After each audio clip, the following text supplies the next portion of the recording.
Hello, everybody. I'm Ed Robinson, and welcome to the season premiere of Extra Base Hit. This is the program that gets you caught up on anything and everything happening around the world of Major League Baseball. Coming up on the program, we say goodbye to a once storied and a once endearing franchise. But first, let's start off with my top three storylines. I want to start off talking about Shohei Ohtani and his now former interpreter, Ippei Mitsuhara. Shohei Ohtani, when he first arrived in the United States and into the world of Major League Baseball, once in a lifetime talent, a generational talent. Great seasons with the Los Angeles Angels of Anaheim. During the 5 seasons he was with the team, multiple All-Star appearances, also a two-time American League MVP, also an American League Rookie of the Year. What can you say about him? An American League Hank Aaron Award winner, led the league in home runs, in home runs last year. Shohei, great. Great is an understatement, but fantastic seasons with the Los Angeles Angels of Anaheim. During the offseason, signed a record contract to join the Los Angeles Dodgers. And if you know about the Dodgers, you know about what they have on their roster with the likes of Mookie Betts, Clayton Kershaw, just to name a few. Shohei, a talent in his own right, playing alongside Mike Trout and the Angels, coming over to join even more talent with the Los Angeles Dodgers, going from Orange County near Anaheim, going down to LA County in Los Angeles. So Shohei Mania was alive and well in Anaheim with the Angels, and it is alive and well further down in Southern California with the Los Angeles Dodgers. So with Shohei, with his rapid success, with not just playing baseball, but with all the endorsements and the hype being real with the Angels and the hype being even more real with the Dodgers, as a lot of people are expecting the Dodgers to go far as to win the World Series. Well, during spring training, a recent story developed involving his now ex-interpreter, Ippei Mitsuhara. Ippei was Shohei's personal interpreter during his time with the Angels and his short period of time with the Dodgers. There were reports going around. There was an investigation that was conducted by a popular sports network that uncovered $4.5 million in wire payments from Shohei's bank account to a Southern California bookmaking operation, which was under federal investigation, which we now know later that Shohei's former interpreter, Ippei Mitsuhara, had a gambling problem. He was involved in sports betting. Long story short, the federal investigation happened, and Mitsuhara later told the network that the money he was repaying the money, he was using that money to repay his gambling debts. And then it was just a whirlwind of things that happened in the days and the weeks that followed at first. Ippei later said that Shohei knew about it, but then Shohei later comes out and says that he knew nothing about it. And then Ippei comes out in a later statement, says that Shohei knew nothing about it. Well, long story short, let's fast forward to March the 25th. Shohei has his press conference. He made his first public statement about the incident, and he told reporters that he had never bet on sports, or he had no knowledge of Ippei's debt until the team meeting that the Dodgers had on March the 19th. So let's fast forward now to April the 11th. U.S. district attorneys, they charged Mitsuhara with one count of bank fraud after an investigation determined that he had impersonated Shohei Ohtani with this bank and had illegally changed the settings on the bank account, and get this, had stolen over $16 million from Shohei's bank account. That's right, folks. He had stolen over $16 million from Ohtani's bank account in order to cover his gambling debts.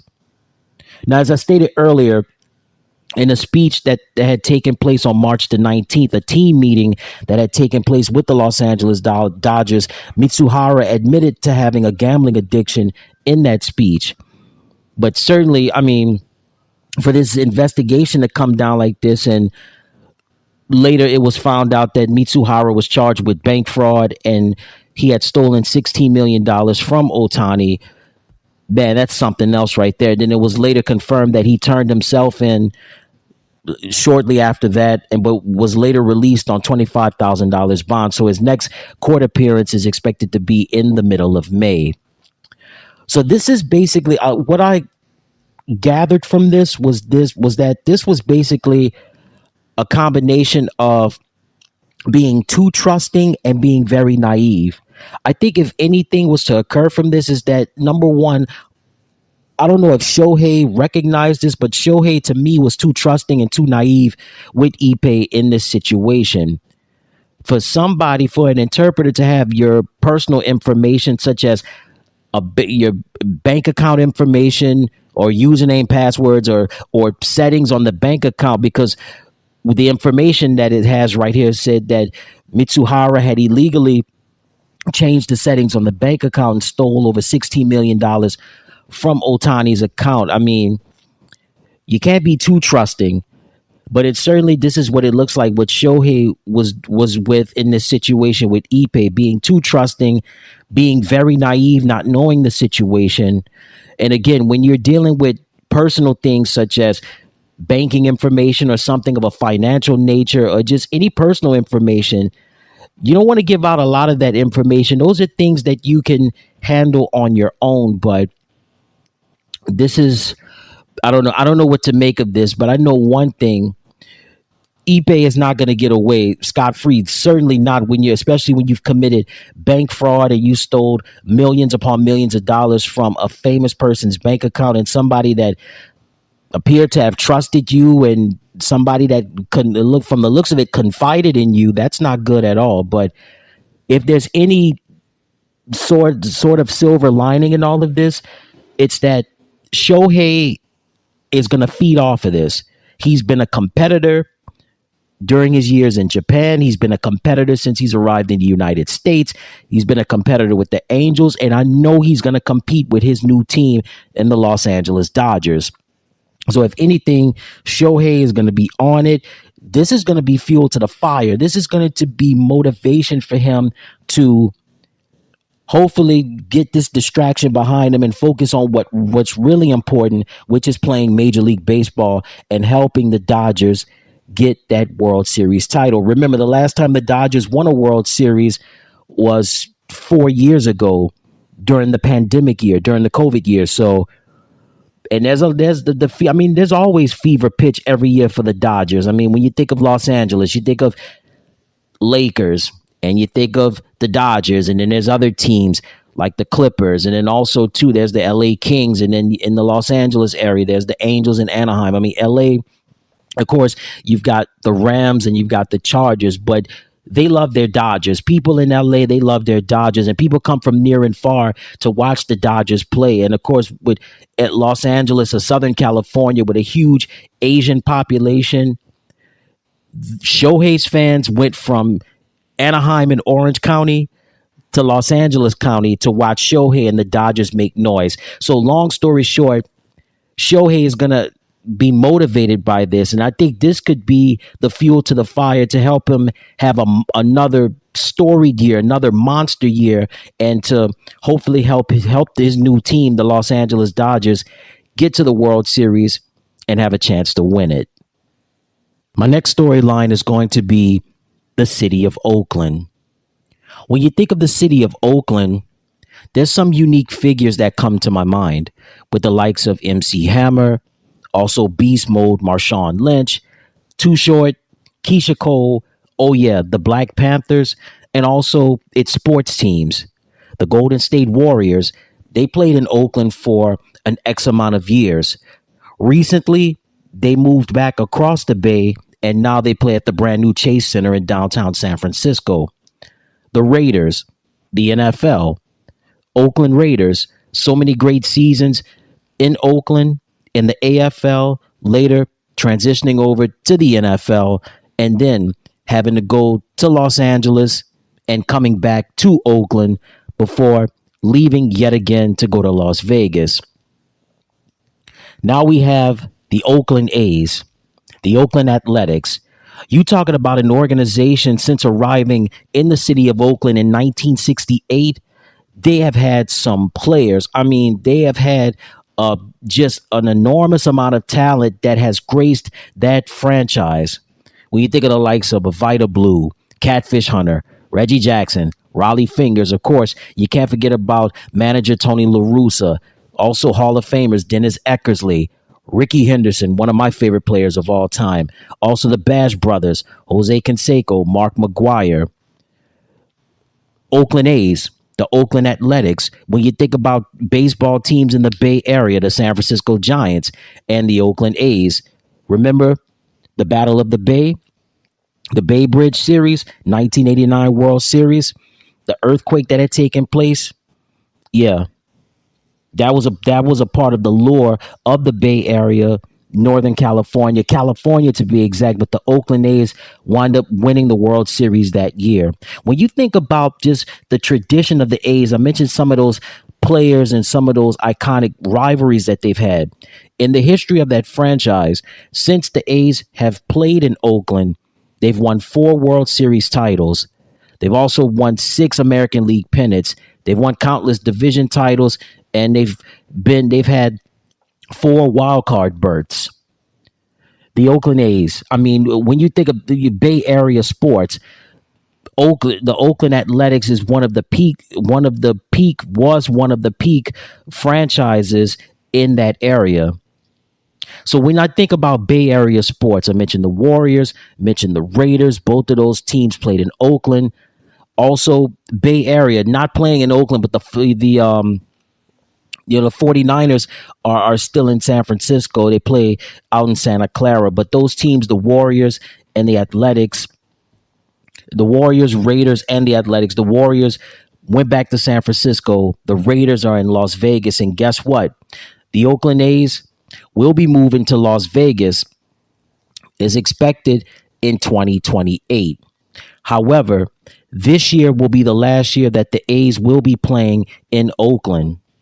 Recently, it was confirmed that the A's will be playing their games in West Sacramento, California at Sutter Health Park, which is the home of the Giants, the San Francisco Giants, AAA affiliate, the Sacramento River Cats, between the 2025 and the 2027 seasons, with an option for the 2028 season if necessary. And get this, while in West Sacramento, the A's plan on being referred to as simply the A's and Athletics, with no city name attached. You know, I don't know, how could this be, right?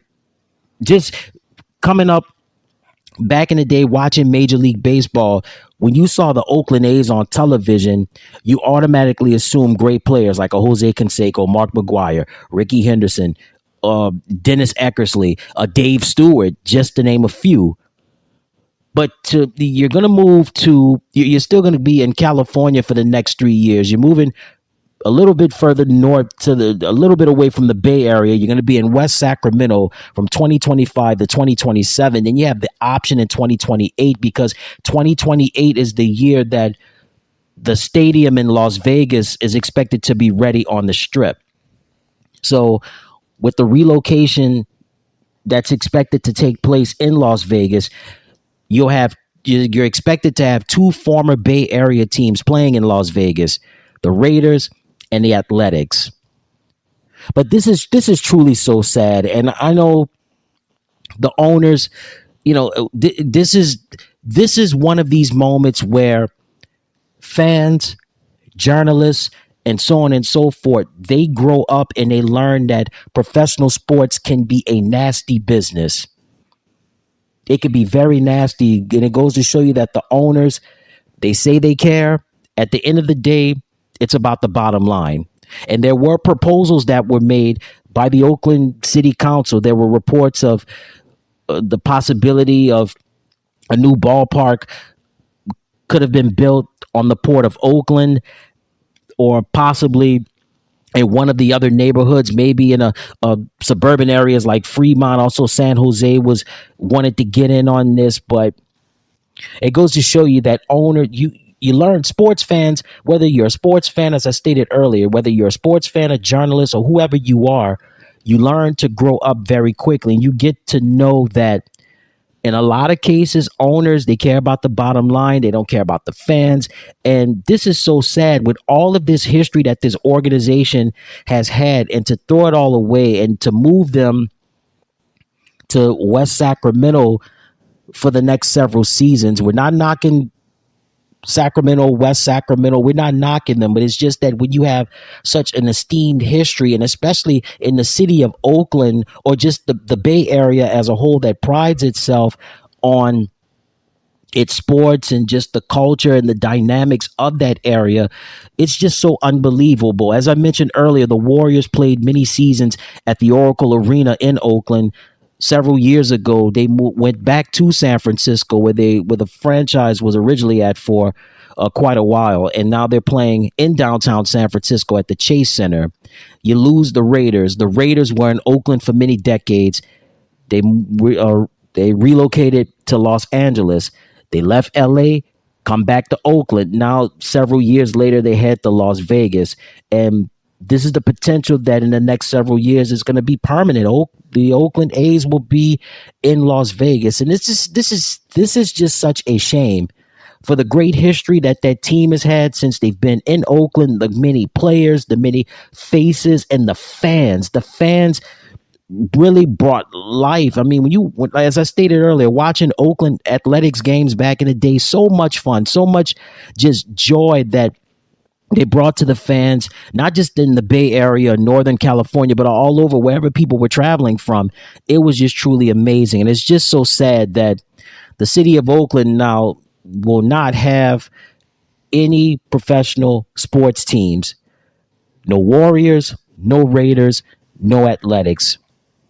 This is so sad, man. But the memories, the Oakland A's have brought a lot of memories, and it definitely won't be wiped away from history. I truly hope and pray that Major League Baseball has some plan of expansion where Oakland is granted another team and you can add another city.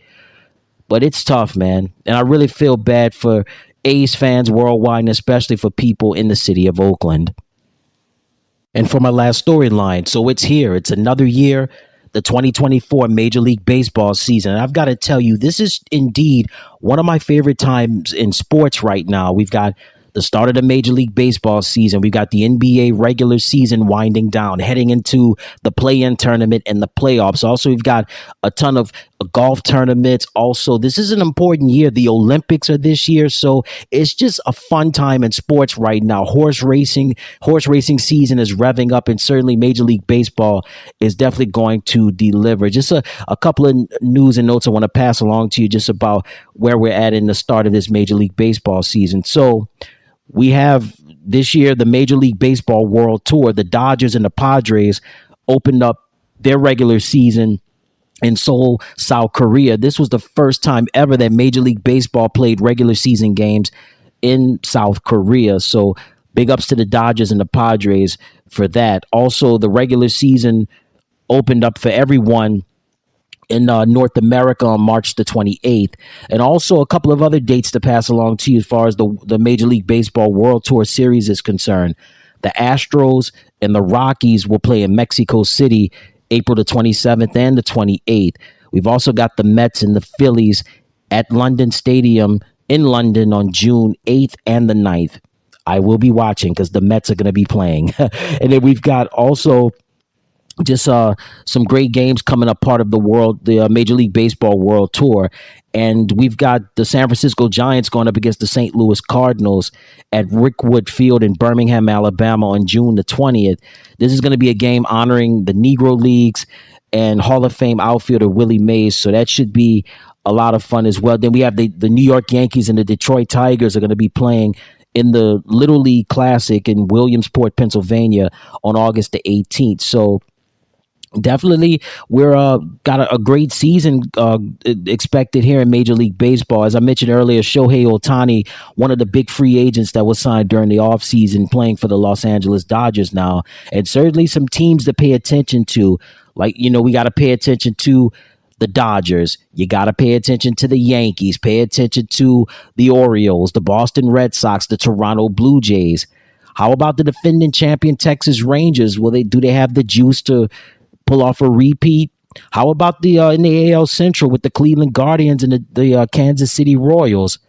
How about the American League East, the Atlanta Braves, the Philadelphia Phillies, the New York Mets? Also in the NL Central, you got the Pittsburgh Pirates and the Chicago Cubs. Or in the National League West with the I mentioned the Dodgers earlier, but the Padres as well. So this is going to be an awesome year. This is going to be an awesome year. Again, teams really got their stuff together during the offseason. And certainly we've got these international games, Major League Baseball continuing to improve their international status. And still, we see in the NBA, they've been a force internationally since the 90s. The NFL is slowly picking up their international influence. Major League Baseball following the NFL on that note as well.